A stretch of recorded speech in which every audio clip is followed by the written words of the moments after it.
Welcome to the Inner Circle Boardrooms Backstage Pass. My name's Kay Chohan. This is the channel for busy professionals on the go. If you're interested in business finance and investing, this is the channel for you. My objective here is to create content that informs and educates.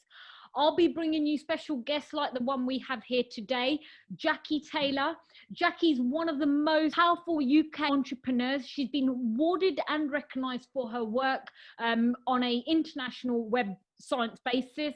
She's one of the 250 founders of Tech City in December 2016. She's also a top 10 global innovator of Internet of Things, as well as an advisor to the European Commission and Citizen Strategy for Smart Cities. She's been shortlisted for Cybersecurity International Awards, and I am absolutely delighted that she's here to talk to us because she's used to being on the stage at Davos, where she's been talking on the future of cybersecurity. You do not want to miss this woman and hear what she has to say.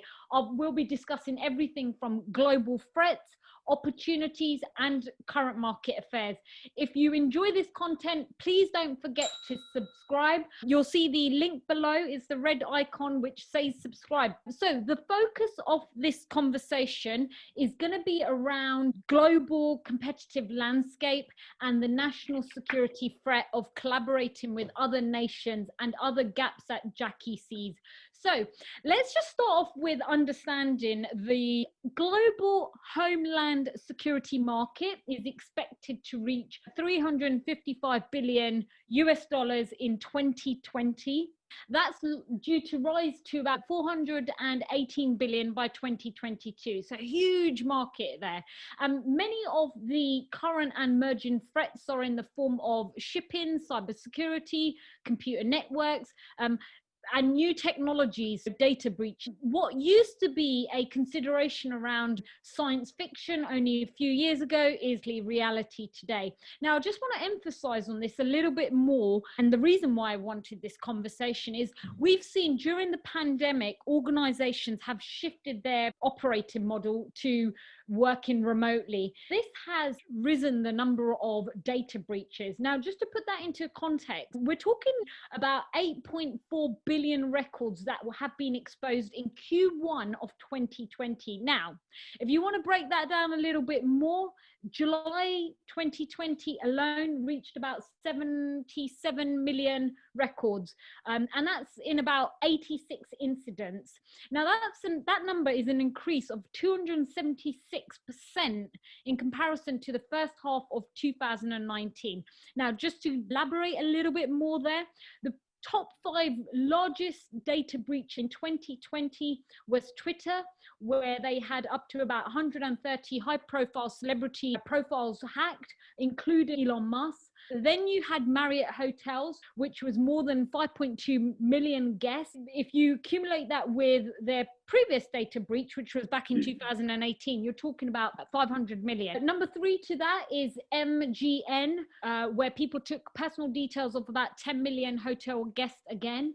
And that's nearly 142 million from a previous hack that they had. And we all knew about Zoom, which was about 500,000 stolen passwords and sold on the dark web forums. And lastly, Magdalene Health, which is a healthcare giant, and they had something like 350,000 patient records which were hacked. So the question every business and every nation should be asking itself is, how safe is your organization and your data security from threats? So I could only think of bringing Jacqui, the leading expert, on this conversation. Jacqui, thank you so much for taking time out your day to speak with our audience and to speak with me. You have a very fruitful background. Is there any way we can consolidate that in a few words? Well, the tricky one, I'm an expert advisor to the G20, where we've looked at the way in which the digital economies will need to go forward, what's reset look like, and also as a result of that work, an expert advisor to the United Nations. So when I look at when I talk about what I talk about today, I am including all 180 nations in this. And obviously there's a spectrum at play here, but this pandemic has demonstrated never seen before cooperations, not just across nations and our economies, but across our organizations. Any part of the value chain that your organization sits in, you've been called on to help deliver a response to this pandemic, but so have the cyber criminals. And what Kay's talking about is the work from home became the norm for over 1 billion people across the world. And the most well-prepared cohort for that change were the criminals.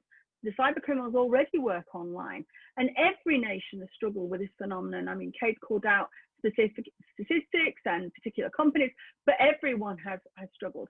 And in this pre-vaccine stage, from a cyber point of view, as a cyber specialist, I look at this as a 0-day exploit across the whole world. We're used to talking about cyber in a company, perhaps a bank attack, a national bank attack, but this is a 0-day exploit across the world. But the biggest cyber risk now, and I'm not sure any of the things I say will be what you're hearing in your boardrooms.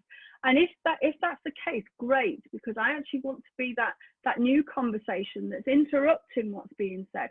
Because the biggest cyber risk I'm seeing across the world right now is people.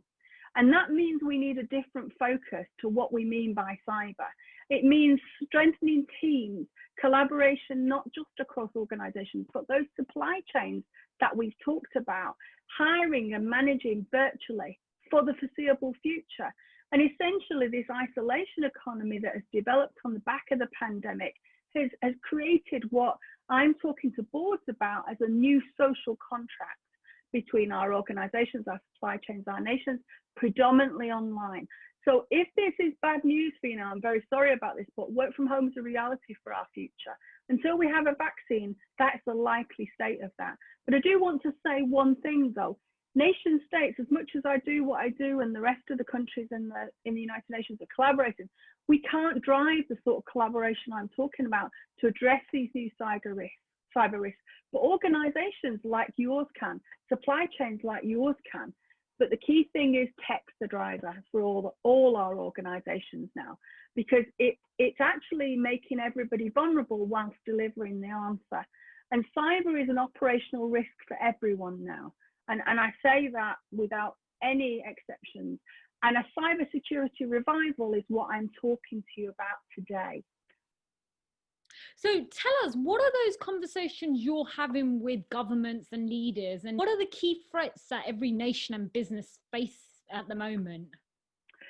So I think the thing we have to do is we have this meantime situation, but it's heading to a situation that's more difficult too. So if I give you a context of 2.7 billion devices are predicted to be connected to 5G by 2025, we're going to make this situation I'm describing worse. And at Flying Binary, in our research arena, we already have 6G and 7G arenas in the lab. We haven't launched our commercial products yet, but they're out there. So this is not going away. And a cyber risk scenario is not the one we've dealt with pre-pandemic for most organizations. And why is that? The conversations I'm having in boardrooms across the nations are, we need to look at distributed, not a centralized architecture. So work from home is not just the only element of that. It's a different business model that addresses these cyber risks. So actually just changing your commercial model is not going to be enough. And the threat-based approaches, let's lock this down, let's man that firewall, that won't work with any of this. And even if you manage to make it work now, from a FutureScape point of view, and FutureScape is only 2025, it won't work then. So the risk-based approaches are the core conversations I'm having. Doesn't matter what sector it is, it doesn't matter what nation I'm talking to. And edge services, those services you've got locked down, they're just not required. And so what we're looking at is how do we manage the cyber risk across the core services, which, that's cloud, work from home has predominantly been cloud anyway, and the endpoint services, whether that be a robot, whether that be a sensor, whether that be, a mobile phone. And so those are the conversations that are driving the changes, because we're going to have to invest in cyber and addressing these new risks. But what are the key things that we need to be looking at and investing in? And those are the key conversations I'm having. I've obviously made this not sector specific, not country specific, but if you're not having those conversations, then you're really not preparing yourself, not just for now, but the very near future, which is 5 years hence. So going back to some of your points there around managing cyber risk and what should I be investing in, what advice could these CEOs take from you right now? I think that is interesting because CEOs are the ones that are stepping up for this. And whilst, you know, the technology officers, the CTOs, the CIOs are enabling some of this, because technology is partly the problem, partly the answer, it's actually the CEOs that are stepping forward on this, the ones we've been working with. And that's predominantly because this is a strategic play. We're not going to be able to mitigate all the risks. So then it's a question of choices. But it's making investments that year on year move you closer to managing the risks you're most concerned about. And so the first thing I always talk to everybody about is you must have a cloud first strategy. And why is that? Because I'm a cloud service provider myself, but that's something that we've implemented for the UK government in 2009, and obviously is a global piece now. But why is the whole mechanisms around cloud and all of that? It's actually another seminar. But what I would suggest the conversation is around is, and if this has got to be your most important takeaway of everything I say today, if you don't have a cloud first strategy, you're not going to have artificial intelligence. No cloud, no AI, but it needs to be in a secure context. It needs to be ethical. It needs to be all the things that we have around safeguards of AI. But if you don't have a cloud first strategy, you're not actually going to be on that first step of the ladder to move ourselves out of this. But what else? The global plan for the G20 economies focused on one key cyber risk category. I was amazed to find out how this conversation at G20 level was not on the table, because it's something I've been doing since 2015 and the core of my work. And I've actually been training the cyber industry since February to get on board with this one. And that key cyber category is what we call CNI, the critical national infrastructure. Working from home has put strain on everything, including beyond our borders, beyond our companies, beyond our supply chains. But do you know what sort of pressure you're under for the electricity you need to generate, any other raw materials, the whole, you know, how fragile is your supply chain?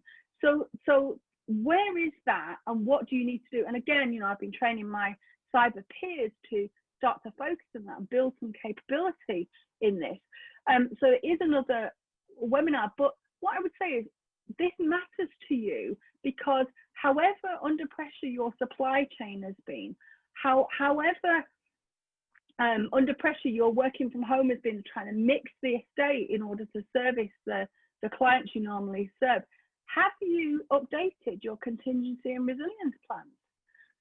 If you haven't done that, and you haven't done it with this being the future, then very definitely there's a huge conversation to have there.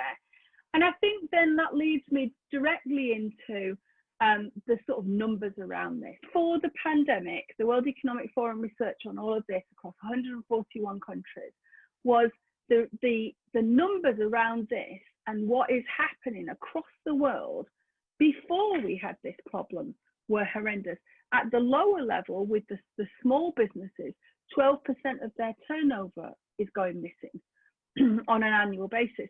And the numbers that Kate talked about were specific examples, which if you ripple that across the world, which of course we did at the World Economic Forum, there is a landscape change that needs to be done. And I've prepared a giveaway for Kate to get to you as an audience. So I'm going to ask her to be able to make that available to you, that summarizes that World Economic Forum research around that threat, because that piece of it should inform and should drive your spend, in my view.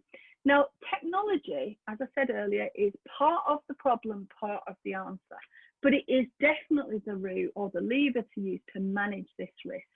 So I'm one of the 6 UK data protection practitioners of excellence, recognised by the UK's Information Commissioner in 2020 for this new work, this new cyber work, because we've leveraged the preparations we've done as a company in Europe And so have many other organizations. And in fact, we now have whole nations, Japan being one of them, and California more recently, who've actually bound in the regulation around the way this operates in an attempt to corral it. But essentially, what is making the biggest difference across the world is taking a reg tech approach, regulationary technology approach to that cyber strategy, because the regulators are largely unsighted on this, and we can't rely on them, but we can inform them, we can collaborate with them. And that is perhaps the newest area of my work, but something that is making a huge difference in terms of mitigating the cyber risks, understanding the scenarios we need to go with, but more to the point, mobilizing your organization and mobilizing your supply chains, something a government can't do. Jacqui, let's just talk through some of that. I mentioned some companies earlier on that make multi-million, billion pounds. Some of the examples I gave were not just hacked once, it was a reoccurring event. So yep. where are they going wrong? I suspect they already have a cloud first strategy that you mentioned earlier. So I'm obviously not going to comment on any individual businesses because the ones you mentioned are not clients of ours. But the reality of it is most people are still managing this by a threat level approach. So assuming we can outrun the criminals, not likely. Assuming we can protect against it, no. And if you can in 2020, I'd like to know how, but if you can, by 2025, when we've got those 2.7 billion advisors, there's no way you can do it like that. So largely that they are not looking at this as a distributed landscape. They're not looking at, the work from home threat, which is real for everybody now. And you can't use those same, I'll contain the threat type, perimeter type style cyber to address this. You just can't do it. And that was always going to be the case once the industrial Internet of Things became our daily life. But the pandemic has put that into all of our daily lives from a personal level and an organizational level. And that's why I say cyber risk. You have to understand the risk you've got to mitigate, and you're not going to be able to mitigate them all. So what do you do? So there's a whole host of things that you could do to do that, which obviously are individual circumstances. But you'd be surprised how many companies might use cloud, but they don't have a cloud first strategy. That's not the same thing. A DevOps intervention of spinning up some servers on a public cloud is not a cloud first strategy. And that's what I generally find. People have dipped their toe in the cloud world, but they've not made it part of their operational response to cyber. Yeah, and for those of that wondering what a first cloud strategy is, could you just elaborate a little bit more on that? Yeah, so this is about understanding what I call the technical debt. Where am I now? What have I got in terms of tech? And what am I looking to serve in terms of clients, in terms of a future technology landscape? And where does technology become the enabler in that? So not something that's nice and shiny and new, but something that is actually going to make a difference. Bottom line, I always talk about it as bottom line P&L. A cloud first strategy is to unlock that.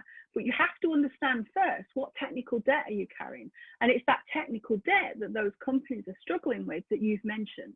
Because with that, you've always got a vulnerability. But the vulnerability I talked about most here was people, not from an intentional point of view, but from the fact that people are the weak link in the chain. But often technology, because of the debt of technology you've been carrying for years, that is not sat in a cloud first strategy, addresses that technical debt and looks at how it's going to remove it. But most people don't have that. They're carrying a technical debt and they're doing an innovation on cloud. That's not the same thing. And so how should businesses and nations start thinking about emerging threats, particularly with everything else that's going on at the moment with China, the US, Brexit? Well, those three things that I gave you, which was the cloud first strategy, you absolutely must have to do that. Understand the critical national infrastructure, your dependency on it. Make sure you've updated contingency and resilience plans. And we have no better example than the last 6 months of what you've had to endure as an organization, as a supply chain, use that as your example to update. But actually, most of the professionals I'm working with in this arena, they're not cyber people, they're people that look at operational resilience and now having board level conversations. And so this is a change of paradigm for the way in which we approach this. And then this whole RegTech approach to technology means that the human factor, which I've said is the biggest risk now, is actually taken care of, because one of the things you have to do when you take a RegTech approach is not just demonstrate what you've done, but be auditable to what you've done and know the human factor that's involved. So I think it is those three things I've said. And I think that those are not likely to be conversations. If you're having a conversation about one of them, well done. Have a conversation about all three. Interesting. But at nation state level, there's only so much you can do at nation state level. And the operation of all the different sectors, private, public, and third sector, is an ecosystem. Government can only influence that so far. We have to look internally we can look internally within our borders at government level, but organizational wise, we have to look at our ecosystems, our partnerships, our supply chains, and look at the contingency and resilience in that. And if you do no more, but look at what things you've dealt with over the last 6 months and start there, you're on the road. What possible nations or businesses do you see as winners or losers, and where do you see the gaps and opportunities?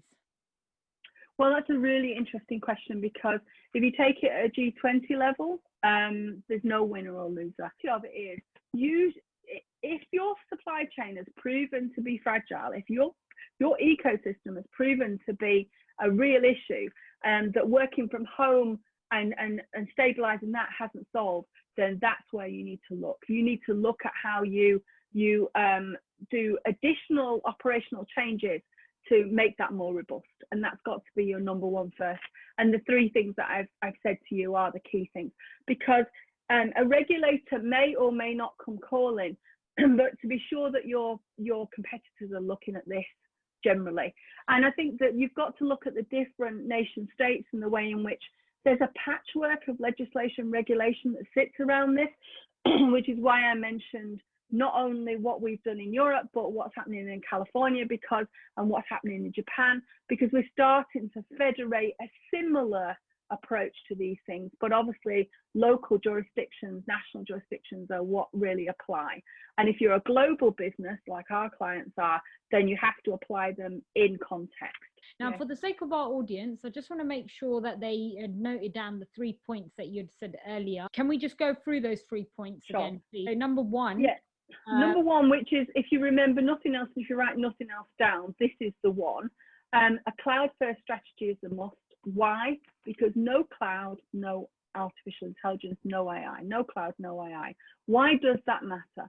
Because AI will become the engine or the workhorse of the change, and it needs a cloud setting. So that will allow you to examine that technical debt and understand what your priorities are and move forward. Number two, look at the fragility of what you've seen over the last 6 months during the isolation economy and see where you need to look. But do not forget to include the critical national infrastructure you're dependent on. Are you dependent on imports? Are you dependent on road networks, on energy? Where's the backup? So the whole resilience and contingency element of that, if you haven't got a plan, get one. If you've got one, have you updated it in the last 6 months? And make sure those people are feeding directly into the board that look after that. This has got to be a board activity going forward, because it prepares you for the next crisis. As we go into the second wave of this pandemic without any sort of vaccine, then we are treading into the unknown. And if you've got something that's firm on that in terms of contingency and resilience, you're on your route to being prepared. Obviously, you need to be agile around that in terms of what happens, but it will allow you to prioritize resources and of all kinds, people, priorities around your clients and around your cash, your resources. And the third point was, we got, number one was cloud first, second one was your supply chain. And the critical national infrastructure you're dependent on, things you don't have control over that you may need. So for example, we provide ruggedized kit into the field in in hostile territories. We've had trouble getting some of the parts that we don't manufacture to do that. So some of the base level components might be one component, might mean that we don't ship, 1,200 items of infrastructure because of it. So it's understanding what's happened in the last 6 months and taking that as a roadmap. But what else are you dependent on you can't control, like power, like shipping, like all the other things that might allow you to do what you do. The third one is a new approach to technology. One of the things that has proved to be useful for this as we go into arguably the new future is using technology as a lever, not just from a point of view of replacing the technical debt, but what can you put in place right now in order to get oversight of what's actually going on. And that's what we at Flying Binary build. One of the things we build, and we call it RegTech, regulation technology. And it allows us to interface with governments. It allows us to interface with regulators. And as the change in landscape, legislative and regulatory landscape changes around cyber, you will be cited, you will have technology that works that way. Most technology is transactional. I move this widget, I sold that widget, I served that client. RegTech doesn't do that. It takes a landscape view across your entire organization. And what trends are you seeing that result in a shift in thinking around strategic priorities and security in the coming year? Well, I think that the main thing is people are busy understanding where they need to address their efforts. So it's very short-term thinking, which normally it isn't. We're looking at 5-year business plans, and we're normally looking at calling off the next annual spend. Not like that at all. We're breaking it into 6-month segments. We're looking at much more of a learning from past and almost a full feedback loop of what happened in the first 6 months to look for the next 6 months. So from a cyber point of view, it's something that's perhaps not well known. Most cyber specialists across our industry, only 9% of them have any business expertise. So one of the things that this has created is an understanding that actually this risk has been sat on the shoulders of the very few who can't interface to the business drivers in the organization. So one of the changes that's happening is a change in the way we collaborative work like this from a board level, the tech that's needed to change that, so that cyber professionals are able to look across the wider piece with business professionals that understand the priorities. And there's a negotiation going on, but be under no illusion, the cyber budgets are being increased everywhere. Not everybody's dealing with cyber risks the way I've described, which is why I say this may not be a conversation you're having in your boardroom, but across the globe, this is the conversation that we're having, and our tech is being configured to deal with. So I think that would be the thing, and the short-term horizons, but really filling the gap between what the business expected to do and what it now does. And obviously a lot of our customers are getting completely new business models. They're not doing what they used to do. They found another business, they found another channel, they found another way of doing business, a new set of clients. And so it's not a question of adopting a new commercial model. The whole what we do as a company is changing. And that's why I say CEOs are generally leading this change, because it's a huge strategic change. What implications will these priorities for 2020 and beyond have on the workforce within the workplace? Well, that's a very interesting one, because I think that my web science that I've pioneered as part of the company, and what I was awarded my honorary doctorate for, has actually looked at the generational angle on this, which is something that's not really had a lot of dialogue. So I really appreciate you bringing that up. We've got 40% of Generation Z who are between the ages of 27 and 17. So they may be just making their way into some form of management within your organizations. They are influencing 40% of the economic spend across the world. They are a hugely important cohort that largely are being ignored. And that's the evidence base that I brought to the G20 to redo the digital economy plans. But then also there is this cohort that's going to follow them. They're 16 to 6 today, Gen Alpha. Where you've had problems having millennials in your companies, Generation Z are another breed altogether, but Gen Alpha have completely new expectations. Now, why does this matter to any of you? You know, 27 to 6, why do I care? Because they're your future workforce.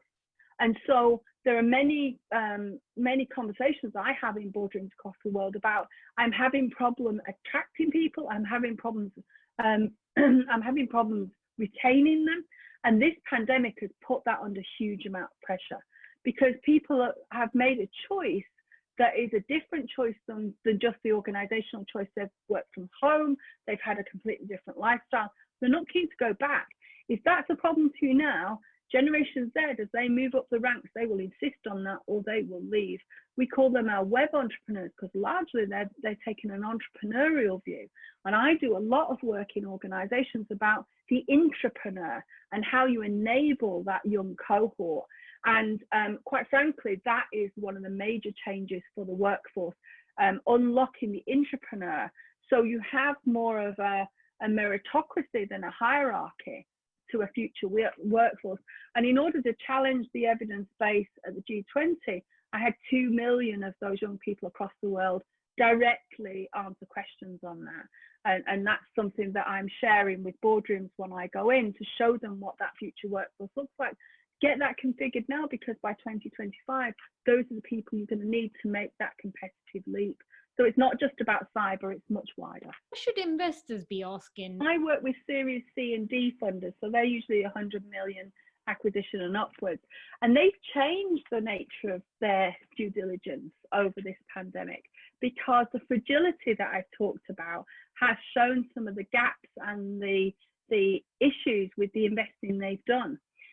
So I've put together just recently with a group of Series D investors an 11 billion sterling fund to change the nature of that. And I was having conversations with some Series A funders about the work I'd done. And they were saying, well, that doesn't impact us now. And I said, it doesn't impact you now, but the pace of changes within 12 months, this is the landscape you're looking at.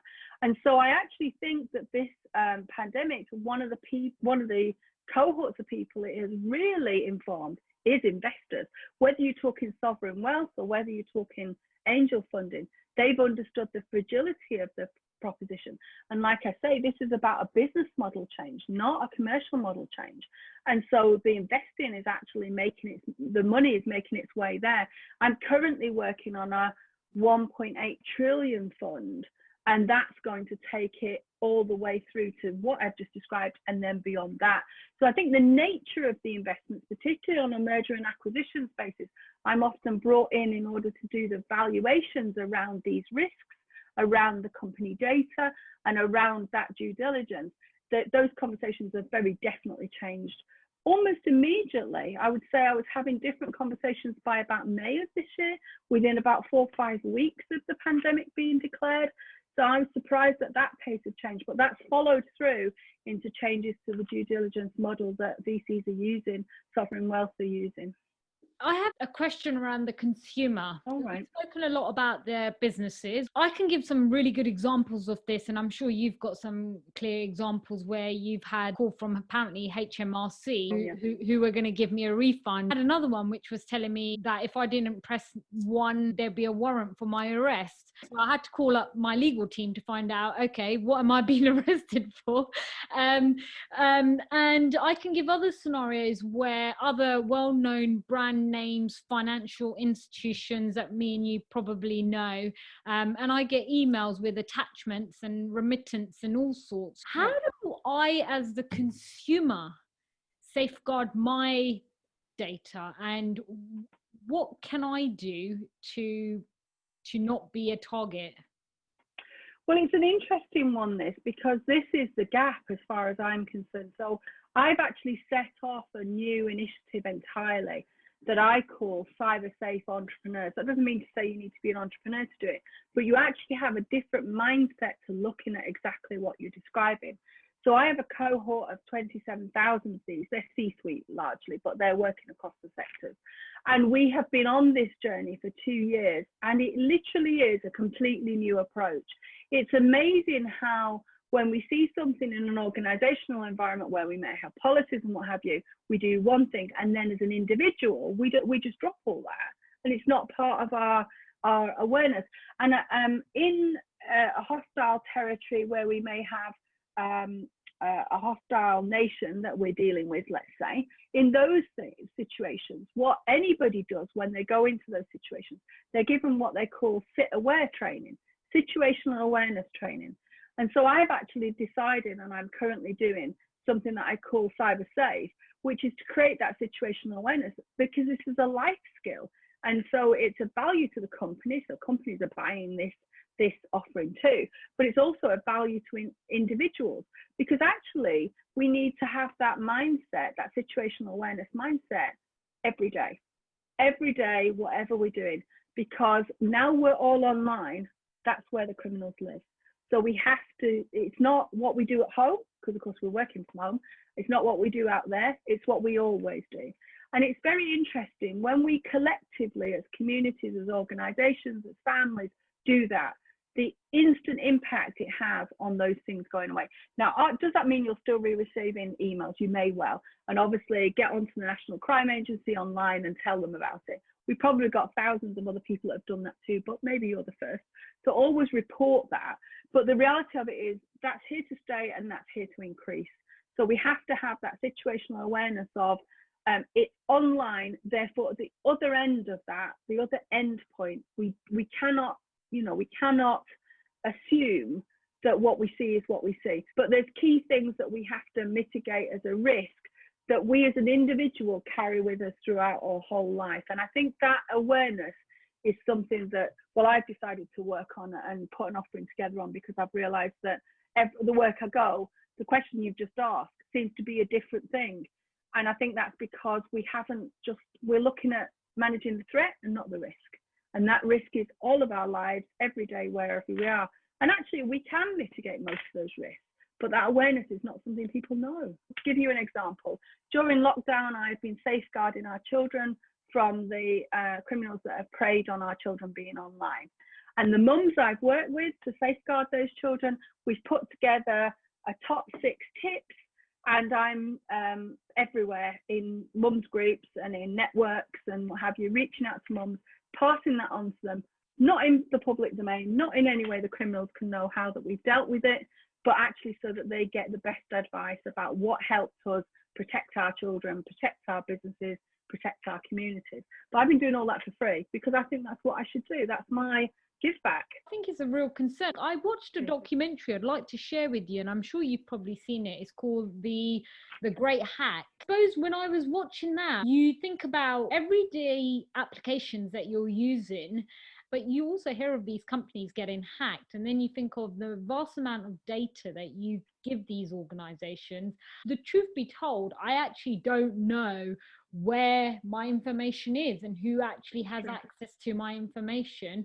I suppose my next question is, do you see a future where perhaps the consumer will be in control of all their own information in years to come? My medical records, for instance. So rather than my doctor having my records, could you see a future where I, Kay Chohan, will be in control of all my data and information, or because of national security risk, you don't see that happening?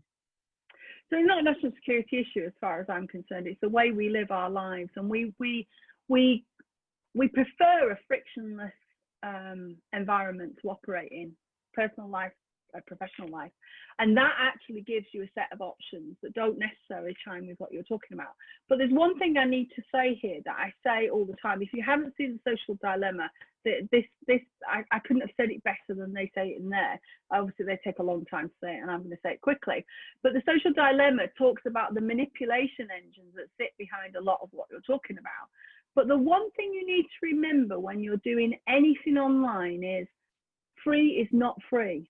If something is free, you're the product. If you're the product, you have enabled them to do whatever they like with the data. And the Cambridge Analytica scandal is probably the most famous one of, I did that on Facebook and it ended up in Cambridge Analytica, and then that happened. So I think that there is again, it's around the awareness thing, slightly different to cybersafe, but it's around us understanding that we are the product online. And then you don't necessarily need to, it may not be about your medical records, but if online you're posting where you are, from a geolocation point of view. Somebody knows you just came out of your doctor's. Somebody knows, because that information is actually out in the open. And so there's some of those initiatives at nation state level that we've changed just recently, not because of the pandemic, but that was an agreement we had to change, because I do believe that we are looking for a frictionless way of doing things. That has its own risks. And so we can't navigate that in a way that, and there are very many people who say to me, well, I'm not on Facebook. And I say, well, I'm more worried about you then. And they go, well, that's better if I'm not on Facebook. No, Facebook has a social graph and knows who's missing. So if you're not on Facebook, go on there, put a picture that's not you, that just represents you, like a blanked out face or whatever, and put a profile on there with nothing on it. And then they'll not go looking for you to try and triangulate the data they don't have. So I think some of this is an understanding about what we as individuals do online and what is done with that data, which we have permitted. So the idea of us carrying around our data, I can't see that. But what I can see is that we use more of what we as cyber professionals use, a vault approach to things, where things that only we can know are ones that we lock within our vaults. I can see the way in which we might navigate online, not through traditional networking, not through traditional cell phones. And that's why I was talking about 6G, 7G earlier, because I do think that we will get to a place, and if we don't, Gen Z will insist on it, and Gen Alpha too, because they don't want to live their lives like this. And there are web entrepreneurs that will go and change it. But I do see that progression changing throughout the world. But it's more to do with the trade-off between, I want to be privacy preserving, which is what you're talking about. I need to also be security minded. And so we need to balance that. And that is not necessarily going to have to be at an individual level. Yes, it's at an individual level, but then layered across the services we then interact with. What compromises do we make? And are we going to be able to configure that out for ourselves? I think that's a difficult argument if we choose to be absent on some of the decisions we make by using platforms where we're the product, because that data can be used against other data to find things out you didn't tell anybody. It's really interesting point you make there, because when I think of organizations and you hear about companies cutting off social media sites and not being able to use Google at certain times and only being able, when you look at the broader landscape, you can understand why these organizations put this infrastructure in for security risks. Yeah. I've thoroughly enjoyed having a conversation with you today. Jacqui, thank you so much. Thoroughly enjoyed having you online and in conversation with you. If anyone wanted to reach out and connect with you, what's the best? LinkedIn's where I share my wider work, but then once you're connected with me, once we're connected together, I leave my messages open. So specific queries you've got, specific resources you want, just reach out to me. As I say, I'm making some of these available for free. And the other thing is, if you do connect with me there, when I do launch the Empathy Economy Online and the new initiative on the back of what I talked about, then you'll be notified. Wish everybody well and keep doing what you're all doing. Brilliant. And I can assure you, your data will be safe with Jacqui, given that she's a cybersecurity expert. We'll just put that in there, right? Absolutely. Thank you, Kay. Guys, I hope you enjoyed that interview. I learned a lot in that conversation, and I'm sure you did too. So I hope you'll join us for the next video, and we'll see you there. Thank you. Bye-bye. Bye-bye. Thanks.